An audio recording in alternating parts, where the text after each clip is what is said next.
about Shane Drohan? Is that his name? Shane Drohan. Yeah, he's a left-handed starter with the Boston Red Sox.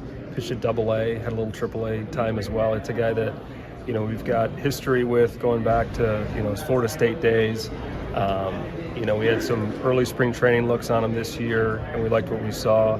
And then during the season as well. And then, further evaluation analytically, there were some indications of some upside here. So it's an opportunity to take a shot on an arm that, we feel has a potential to have some survival skills at the major league level to begin with and long term, with a little bit of upside that could potentially be a rotation piece or a reliever of some sort. Sounds like you're talking scouting, but do you have someone more direct connection to him? Did Brian work with him before? Or? Banny's not worked with him before, but obviously in the evaluation process, we bring him in on any pitcher acquisition, and you break it down certain ways, and you come to a decision on who you want to bring in, and Shane was there, and we feel good about it. Some of the numbers, might not impress some folks, but what jumped out about you guys, or to you guys about him? Well, at AA, he was off and running pretty well, and then when he got up to AAA, he slid a little bit, and whether that was a fatigue factor, I know a lot of pitchers,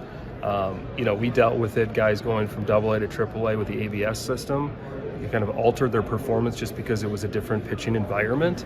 So, obviously these things are bets, and there's enough support and indicators to think that there's potential here. Do you see him as part of the starting pitching mix at least going into the spring?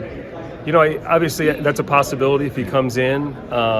That's very dependent on who else we bring in here, but there's also versatility there. So I think that's what made him attractive. He doesn't necessarily need to be in the rotation. There are enough weapons there, with his pitch mix, and that's something we identified as well. Is his attack plan right now? We feel like there's some tweaks to it to really optimize what he has. What changed with Fedde that you guys were able to see that you could project him back to being a major league pitcher for you? Well, we were able to look at the type of pitcher he was with the Nationals, and they non-tendered him, and he went over to Korea, but in the off season, we know physically he really worked on his body so he could move down the rubber a little bit differently, but most importantly it was his pitch arsenal. There's some real material differences with his stuff. He added the sweeper. He got a better feel for his sinker. He changed his attack plan, and he more or less dominated over at the KBO. And there's been success stories here recently, the Merrill Kellys of the world. We talked to hitters over there. We talked to people that are just around that league, and felt like he was the most feared pitcher in that league, and the numbers show it. So, to take a chance on a guy where we see this material difference, to come back here, he's got confidence. It was a tremendous runway for him to make these adjustments and then go to a league where it's a bit of a major league environment from a fan's pressure standpoint, and certainly being a foreigner, it's never easy.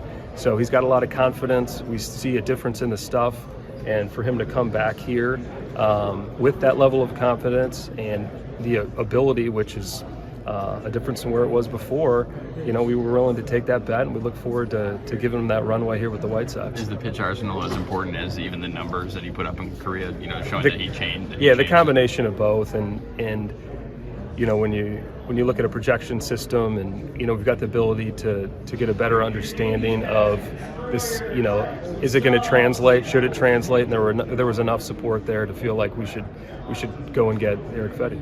How would you assess these meetings overall, the conversations you've had, even if it's only manifested itself in the Fedde deal and the Rule 5 pickups?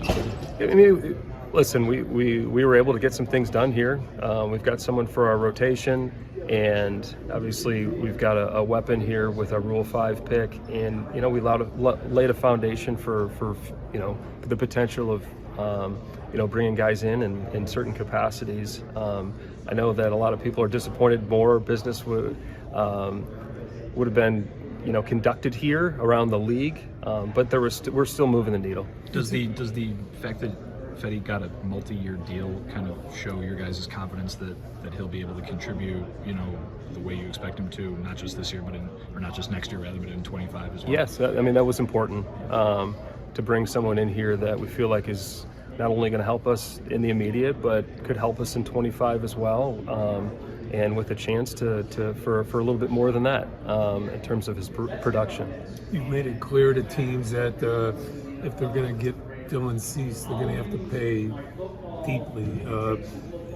Was it good to get the message out that, hey, the bar is going to be high, we're not giving this guy away?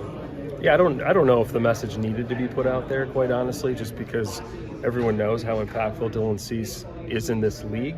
But you have a certain threshold as an organization on the return on someone like Dylan Cease, and if there's an opportunity to strengthen our club and plug some holes, which we need to do and continue to look for opportunities to do that, we have to consider that. Have you talked to him at all? Do you have to talk to Dylan in this process? I mean, just with the rumors that come out there, is it basically on if he reaches out to you, maybe you say something? Yep.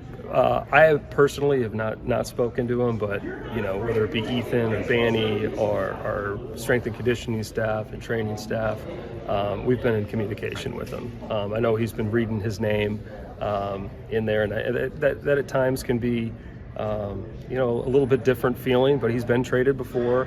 But he's at a different stage in his career, right? And Dylan's really grown up, and he knows how I feel about him. He knows what the organization feels about him. He's one of the stars in our game, and we've really enjoyed having him. And there's certainly a chance that he's back with us, and we'd be feeling pretty good about that too. It's not like a bad team would be trading for him, right? I mean, if he doesn't have the chance to help you win, he's going to have a really good chance to help someone else. Yeah, so I think he's in a pretty good headspace, no Dylan Cease. Starting pitching, how big of a priority still is it for you guys even after the Fedde deal? No, it remains a high priority. We've got some innings to cover, and we're going to try and go out there to get the best pitchers we can within the means that we have. What sort of fit is he from a personality, clubhouse standpoint in terms of what you guys are trying to build from an identity standpoint? Yeah, makeup, work ethic, the determination, well, I should say the awareness that he needed to make a change. And not only did he understand he needed to make that change, but he went out and did it, right? And we're talking about a former first rounder, a guy that has made countless starts at the major league level, so he understands what it's going to take, and he was very intentional with the changes he made, and most importantly, he was able to execute. So just back to your Rule 5 guy, do you see him as a starter, or do you see him as a reliever if it was to start today? Long term, we believe he's got the ability to start. The Rule 5 is, the mechanics of the Rule 5 make it challenging because you only have so many starter spots. We're talking about a guy that hasn't pitched in the big leagues yet, but what made him attractive is he does have this versatility. He's a left-handed arm that could go in the bullpen. He's got the weapons to do that. He's got weapons that can handle right and left-handed hitters. And if you have those weapons, the ability to go deeper into games, there's starter potential, but there's reliever ability too. So if you're going to have a guy stick on a roster, it becomes easier when you have that versatility. You feel close on anything leaving these meetings? I wouldn't say that we feel like we're knocking on the door of something, but it's more, getting a better idea of where we stand, whether it be, acquiring a guy through free agency or a trade. I will say that we're very organized. We've done a nice job this off season with setting out a plan and feel really good about where we're at so far, and just kind of want to continue to capture the momentum. We all silly like the mayor.